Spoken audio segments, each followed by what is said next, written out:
South ఇండియాలోని అతి తక్కువ ధరలకి రత్నాలనందించే ఏకైక సంస్థ 6JVR. డబుల్ ఇంజిన్ సర్కారు ఫలితాలు ఇచ్చేందుకు ఆంధ్రప్రదేశ్లో ఉన్నటువంటి కూటమి ప్రభుత్వం కసరత్తుని ముమ్మరం చేస్తుంది. ఇప్పుడు మరొక కొత్త పథకం అని చెప్పలేము. గతంలో అమల్లో ఉన్నటువంటి పథకాన్ని కేంద్రం స్పాన్సర్ చేస్తున్నటువంటి స్కీమ్ని ఆంధ్రప్రదేశ్ ప్రభుత్వం లైవ్లోకి తీసుకొచ్చేటువంటి ప్రయత్నం చేస్తుంది. అదే కీలకమైనటువంటి పథకం. ముఖ్యంగా అనాథ పిల్లలకి వరంలా ఉపయోగపడేటువంటి పథకం.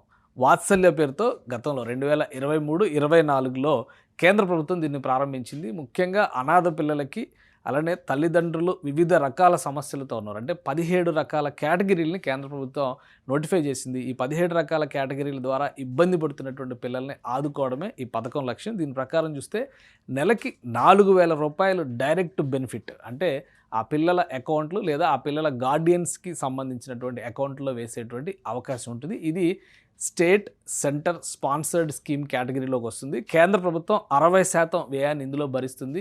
రాష్ట్ర ప్రభుత్వం మరో 40% మ్యాచింగ్ గ్రాంట్ కింద భరించాల్సినటువంటి అవసరం ఉంటుంది. అయితే గతంలో ఉన్నటువంటి జగన్మోహన్ రెడ్డి ప్రభుత్వం ఈ పథకాన్ని పట్టించుకోలేదు. కనీస నిధులు కూడా కేటాయించినటువంటి పరిస్థితి ఉంది. ఇప్పుడు కూటమి ప్రభుత్వం దీనికి పదును పెట్టేటువంటి ప్రయత్నం చేస్తోంది. కేంద్ర ప్రభుత్వ సహకారంతో రాష్ట్ర ప్రభుత్వ వాటాను భర్తీ చేసేటువంటి ప్రయత్నం జనవరి, ఫిబ్రవరి మాసాల్లోనే ప్రారంభించింది.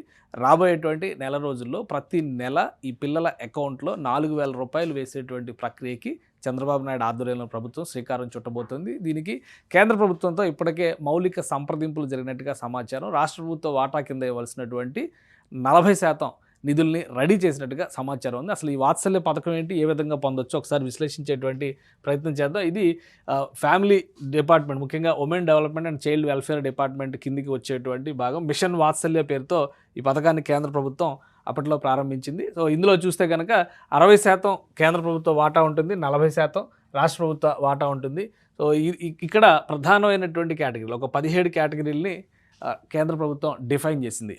ముఖ్యంగా అనాథలు అనేది ఫస్ట్ కేటగిరీ. తల్లిదండ్రులు లేనటువంటి పిల్లలు అనాథలుగా వివిధ రకాల మాధ్యమాల్లో, అంటే శిశు సంరక్షణ కేంద్రాల్లో ఉన్నవాళ్ళు కావచ్చు, అలానే గార్డియన్స్ నియంత్రణలో ఉన్నవాళ్ళు కావచ్చు, వాళ్ళందరూ కూడా దీనికి ఎలిజిబుల్ అవుతారు. దీంతోపాటు తల్లిదండ్రులు వివిధ రకాల సమస్యలతో బాధపడుతున్నటువంటి వాళ్ళు, అంటే దీర్ఘకాలిక వ్యాధులు లేదా ఎయిడ్స్ వ్యాధిగ్రస్తులు, అలానే యాసిడ్ అటాక్ బాధితులుగా ఉన్నవాళ్ళు, ఇటువంటి కేటగిరీస్ అన్నిటినీ కూడా నోటిఫై చేసింది. అలానే జువైనల్ చట్టం కింద శిక్ష అనలేము కానీ పరివర్తన పాఠశాలల్లో ఉన్నటువంటి పిల్లలు, అలాంటి వాళ్ళందరినీ కూడా ఈ కేటగిరీలో చేసింది. మొత్తం 17 కేటగిరీలని కేంద్ర ప్రభుత్వం డిఫైన్ చేసింది. దీనికి సంబంధించి 60-40% వాటా కింద కేంద్ర రాష్ట్ర ప్రభుత్వాలు ఈ స్కీమ్ని స్పాన్సర్ చేయబోతున్నాయి. ఇది 4,000 రూపాయలు సపోర్ట్ కింద ఇస్తారు. నెలకి 4,000 రూపాయలు. సంవత్సరం వచ్చేసరికి మొత్తంగా 48,000 రూపాయలు వాళ్ళ అకౌంట్లో వేసే విధంగా చర్యలు తీసుకుంటారు. ఇందులో రాష్ట్ర ప్రభుత్వ వాటా ఈ 4,000 రూపాయలు రాష్ట్ర ప్రభుత్వం 1,600 రూపాయలు స్పాన్సర్ చేయాలి. మిగిలినటువంటి 2,400 రూపాయలని కేంద్ర ప్రభుత్వం మ్యాచింగ్ గ్రాంట్ కింద ఇస్తుందన్నమాట. సో అంటే ఈ నిధులు ఇచ్చిన తర్వాత ఆయా లబ్ధిదారుల అకౌంట్లలోకి నేరుగా బదిలీ చేస్తారు. అయితే గతంలో రాష్ట్ర ప్రభుత్వం దీనిపైన పెద్దగా ఆసక్తి చూపించకపోవడం వలన ఈ పథకం పూర్తిగా మరుగున పడిపోయింది. ఇప్పుడు మిషన్ వాత్సల్యాన్ని తెరపైకి తీసుకొస్తున్నట్టుగా ఆంధ్రప్రదేశ్ ప్రభుత్వానికి చెందినటువంటి కుటుంబ సంక్షేమ శాఖ ఒక ప్రకటన చేసింది. దానికి సంబంధించినటువంటి వివరాలని వెబ్సైట్లో పెట్టింది. ఈ వెబ్సైట్లో పెట్టినటువంటి వివరాల ప్రకారం చూస్తే కూడా ఇక్కడ చిల్డ్రన్ హోమ్స్, శిశు గృహాలు, అలానే child protection units, child welfare committees, వీటన్నిటి ఆధ్వర్యంలో నడుస్తున్నటువంటి వాటిలో సంరక్షణలో ఉన్నటువంటి పిల్లలందరూ కూడా దీనికి ఎలిజిబుల్ అవుతారు. వాళ్ళ పేర్ల మీద అకౌంట్లు క్రియేట్ చేయడం, అలానే గార్డియన్స్ ఉంటే కనుక వాళ్ళ తరపున అకౌంట్స్ క్రియేట్ చేసి దానికి ఇస్తారంటే మొత్తం సంవత్సరానికి 48,000 రూపాయలు. అంటే ఇది కొంచెం పెద్ద అమౌంట్ కింద మనం చూడాల్సి ఉంటుంది. అలానే కేంద్ర ప్రభుత్వం ఇచ్చినటువంటి జీవోలో అసలు ఏముంది అది కూడా మనం చూద్దాం. ఇది క్రైటీరియా ఫర్ స్పాన్సర్షిప్ అనేటువంటి పేరుతో మొత్తం గైడ్ లైన్స్ అన్నింటినీ కూడా ప్రిపేర్ చేసింది.